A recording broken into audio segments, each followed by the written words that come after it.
Muy buenas mis amigos, bienvenidos a otro episodio de tu canal Historia Contada.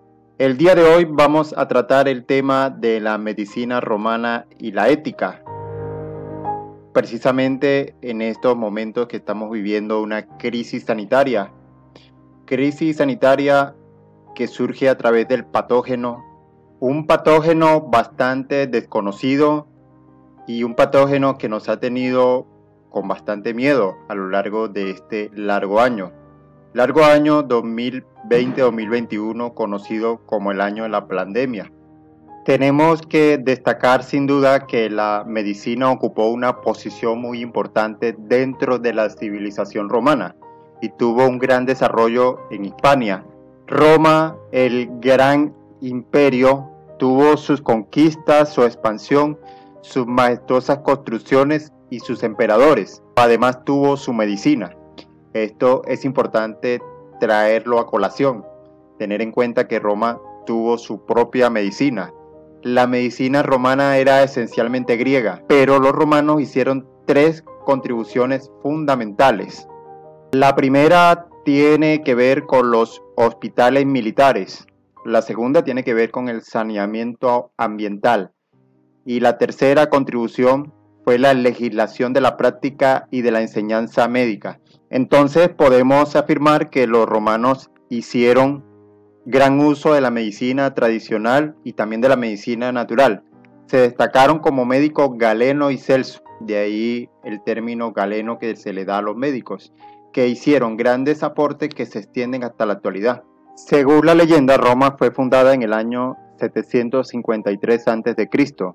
y se llamó así por su primer monarca, Rómulo, al que le siguió una serie de reyes etruscos que mantuvieron la monarquía y su régimen, lo que condujo al rechazo popular. Fue derrocada por allá por los años 510 y 509 a.C., fecha en que se proclamó la República Roma, el Gran Imperio, y tuvo sus conquistas, su expansión, sus majestuosas construcciones, sus emperadores, pero además, como dijimos al principio, tuvo su medicina, simiente fecunda de los conocimientos y los preceptos actuales de la práctica médica.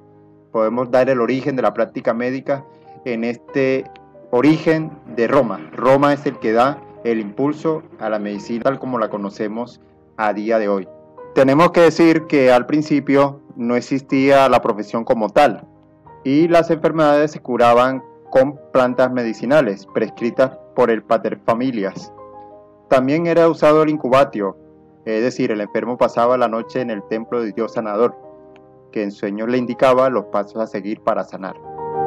Luego, en el año 293, podemos situar la primera plaga, la plaga terrible que asoló Roma.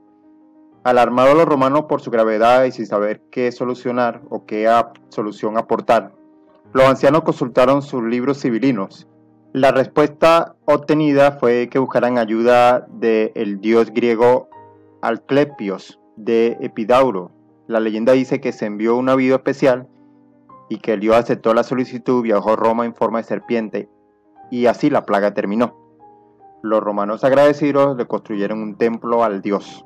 Bueno, como podemos observar, estamos con una medicina naciente, una medicina que en ese tiempo cree en este tipo de cosas. Sin embargo, hay una base terapéutica hipocrática que empieza también a surgir y consistía en la alimentación adecuada, en un respirar aire puro, en restablecer el equilibrio entre los humores. No eran los dioses los causantes de la enfermedad, sino los malos hábitos, la dieta desordenada y el ambiente. Esto digamos que es como el avance, el cambio que se da de una inicial, de un primer momento que se pensaba que había que consultar libros civilinos, por ejemplo. No, hay un cambio, hay un avance. La capacidad de curación reside en el mismo cuerpo, concentrándose en el médico en favorecer este proceso de autorrestauración. Podríamos llamar hoy como la etapa de equilibrio. Decía un médico, el doctor Kalker, que la enfermedad es falta de energía. Bueno, tiene que ver mucho con esto. La enfermedad alcanzaba la crisis y en ese momento había naturaleza de tratamiento y según el tratamiento el destino del paciente se definía, o empeoraba o moría, y el proceso de curación se iniciaba. Hay un elemento que debemos de tener en cuenta y es el tema de la ética médica. Para los romanos, la ética médica era un sistema de principios morales que se aplicaban a la práctica de la medicina clínica y sobre todo la investigación científica. Entre esos principios se encontraban la honestidad, el cuidado, la integridad, la no discriminación y la confidencialidad. Eran principios que regían esta medicina, la medicina romana, la medicina que da origen a cómo entendemos la medicina en el día de hoy.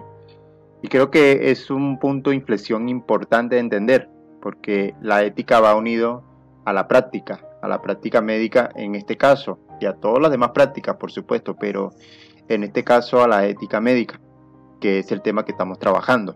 ¿Cómo entonces estamos hoy viviendo este tipo de ética? Haciendo un poco la comparación entre las épocas.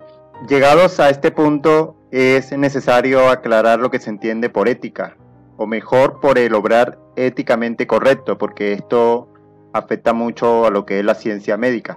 Ética, sin más, es el estudio teórico del comportamiento humano, pero como todo estudio teórico se tiende a partir de la realidad de la acción concreta, la realidad lo que vemos, aunque este apartamiento luego permita dar luces sobre cuestiones particulares de la conducta humana.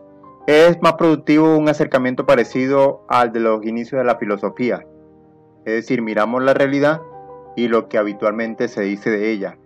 Esta es una pista para poder acercarnos a la verdad. Por lo tanto, la ética que estudiaban los griegos, la ética que estudiaban los filósofos de la antigua Jonia, ayudó mucho al campo de la medicina, sobre todo en el desarrollo.